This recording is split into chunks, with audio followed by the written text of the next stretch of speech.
আমার মালিক ডাক দিয়ে বলে, ওরে হাজি,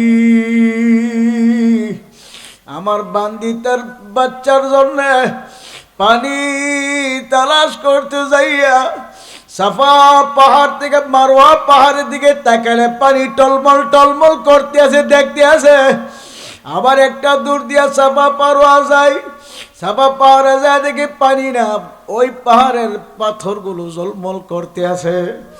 আবার সাফা পাহাড় থেকে মারোয়াতে যায়, মারোয়ার থেকে দেখে পাহাড়ে সাফার দিকে তাকায়া দেখে ওখানে যেমন পানি দেখা যায়, দৌড়ায় পানির জন্য যায়। এরকম 7টা দৌড় দিয়া পাহাড়ে পার থেকে ওই পাহাড়ে গেছে।